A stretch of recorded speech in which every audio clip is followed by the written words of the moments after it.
മാധ്യമ പ്രവർത്തകർക്ക് ഒരിക്കലും പേടി ഉണ്ടാവാൻ പാടില്ല എന്നാണല്ലോ. അവര് എല്ലാത്തിനെയും അതിജീവിക്കുന്ന ആൾക്കാരാണ്. ഏതൊക്കെ നിർഘട ഘട്ടത്തിൽ കൂടെ പോയി അവർ ഇതൊക്കെ കവർ ചെയ്യുന്നുണ്ട്. ഞാൻ കണ്ടിട്ടുണ്ടല്ലോ പലതും, നമുക്കറിയാലോ പലതും. അപ്പൊ അത് ശരിയല്ല, അത് പേടിക്കാൻ പാടില്ലല്ലോ. നമ്മള് ഇങ്ങനെ ആളുകൾ എന്തെങ്കിലുമൊക്കെ നമ്മളെ തിരിച്ചിടിക്കുകയോ ഈ പറഞ്ഞതുപോലെ എന്തെങ്കിലും ചെയ്തു കഴിഞ്ഞാൽ എങ്ങനെ നേരിടും? വല്ല മാർഷൽ ആർട്സ് പഠിച്ചിട്ടുണ്ടോ അമ്മ? അത്യാവശ്യം കളരി അറിയാം, അത്യാവശ്യം കരാട്ടെ അറിയാം, അത്യാവശ്യം അങ്ങനെയാണല്ലേ ഈ ഒരു ധൈര്യം വന്നത്? ഒരു പവർഫുൾ ലേഡി കൂടിയാണല്ലേ നമ്മള്. അതെ അതെ, അത്യാവശ്യം. ശരി, എപ്പോഴേ അമ്മ ഇതുപോലെയുള്ള ഓരോ വിഷയങ്ങൾ ഉണ്ടാവുമ്പോഴേ അപ്പൊ ഒന്നുകിൽ വീട്ടുകാരല്ല നാട്ടുകാരൊക്കെ പറയും അമ്മയ്ക്ക് ഇതിന്റെ വല്ല കാര്യമുണ്ടോ, ഉള്ള എല്ലായിടത്തും പോയി വെറുതെ തല്ലുംപിടി ഉണ്ടാക്കേണ്ട ആവശ്യമുണ്ടോ എന്നൊക്കെയുള്ള ചോദ്യം ആരെങ്കിലും ഒക്കെ ചോദിച്ചിട്ടുണ്ടോ? അത് പറയാറുണ്ട്. ഞാനൊരിക്കൽ എന്റെ അമ്മേനെ ഡോക്ടറെ അടുത്ത് കൊണ്ടുപോകുമ്പോ ഒരു ഓട്ടോക്കാരൻ വിളിച്ച സ്ഥലത്തേക്ക് വന്നത്. നമുക്ക് ഡോക്ടർ ഞാൻ അടുത്ത മലബാർ ഹോസ്പിറ്റൽ വരെ പോകാനാണ്. നടക്കാൻ പറ്റാത്തത് കൊണ്ട് ഞാൻ റോഡ് വരെ അങ്ങനെ പോയിട്ട് ഓട്ടോ വിളിച്ച് കയറാൻ പോകുമ്പോ അവൻ പോകില്ലാന്ന് പറഞ്ഞു. അമ്മ കാലിങ്ങനെ വണ്ടിയിലേക്ക് എടുത്തു വെച്ചിട്ടുണ്ട്. സ്റ്റാർട്ട് ചെയ്തു വണ്ടി, ഒറ്റയടിയിട്ട് കൊടുത്തു മുഖത്ത്. അപ്പൊ എന്റെ അമ്മ സാരി എന്നെ പറഞ്ഞു പിടിക്കുകയാണ്.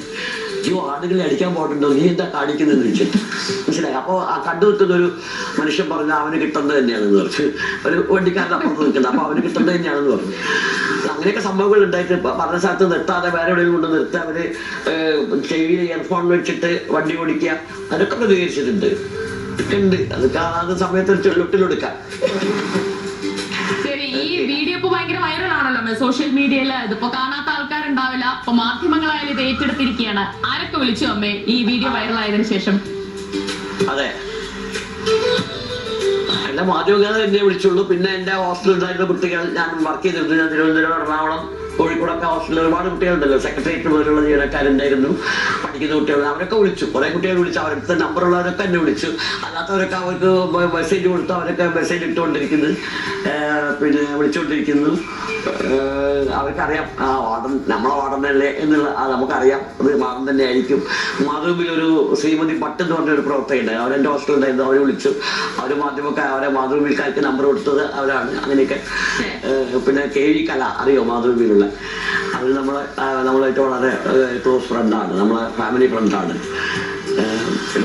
ശരി അമ്മേ, ആ വീഡിയോയിലുണ്ടല്ലോ എനിക്ക് ഭയങ്കര ഇഷ്ടമായിട്ട് എന്താണെന്നറിയോ, ഈ അവരോട് ആ യുവാവിനോട് പറയുന്നുണ്ട് തിരിച്ചു പോകണമെന്നൊക്കെ പറയുന്നുണ്ട്. അതിനുശേഷം ആ കാലിങ്ങനെ വെച്ചിട്ട് ഒരു തടഞ്ഞു നിർത്തലുണ്ട്. ഒരു രക്ഷയില്ല. യുവാവല്ല അല്ലേ?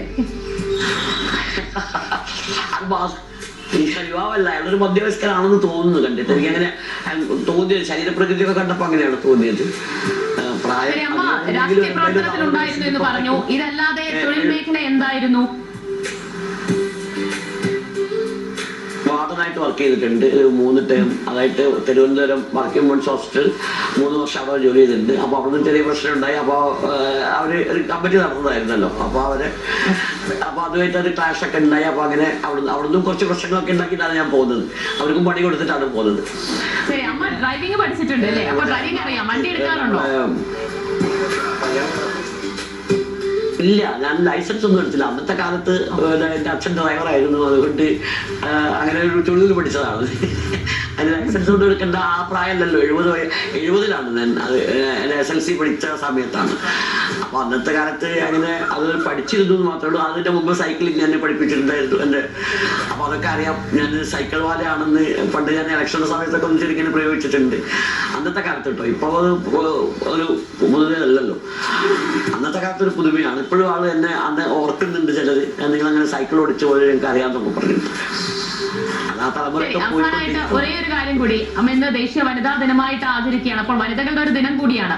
എന്താണ് ഇങ്ങനെയുള്ള സംഭവങ്ങളൊക്കെ വരുമ്പോൾ ഒരു സ്ത്രീകൾ ശക്തരാകണം, കരുത്തുറ്റവരാകണം എന്നൊക്കെ പറയാറുണ്ട്. എന്താണ് ഒരു മെസ്സേജ് എന്നുള്ള പോലെ വനിതകളോട് പറയാനുള്ളത് അമ്മയ്ക്ക്? വനിതകൾ ഇപ്പം പല രംഗത്തും പല സംഘടനകളുണ്ട്.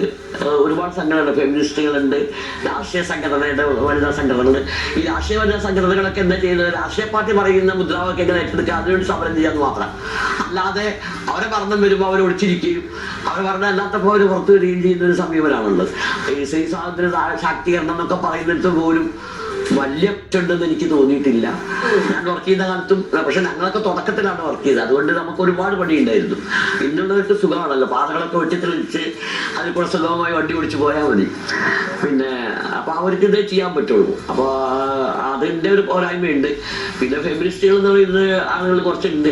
അവരിപ്പോ ഞാൻ ചീത്ത വിളിച്ചു. ഫെമിനിസ്റ്റുകളൊക്കെ എൻ്റെ ഫ്രണ്ട്സിന്റെ എൻ്റെ ബന്ധുക്കളൊക്കെ ഉണ്ട് ഫെമിനിസ്റ്റ് സംഘടനയിലൊക്കെ.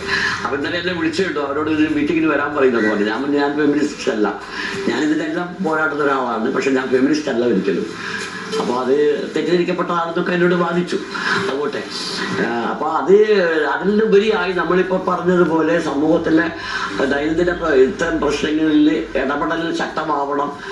ഓരോ കാര്യങ്ങൾക്കും പല കാര്യങ്ങളും ഉണ്ടല്ലോ, അത് രാഷ്ട്രീയത്തിന് അതീതമായിട്ട് നമുക്കത് ചെയ്യാൻ വേണ്ടി കഴിയണം എന്നാണ് എനിക്ക് പറയാനുള്ളത്. അത് യുവതലമുറ പ്രത്യേകിച്ചും പിന്നെ അവരെ കാര്യങ്ങൾക്ക് മാത്രം അവർ സ്വാതന്ത്ര്യം പ്രകടിപ്പിച്ചാൽ പോരാ, സമൂഹത്തിന് വേണ്ടിയും ആ സ്വാതന്ത്ര്യ ബോധത്തിന് ഉപയോഗപ്പെടുത്തണം എന്ന് മാത്രമാണ് എനിക്ക് പറയാനുള്ളത്.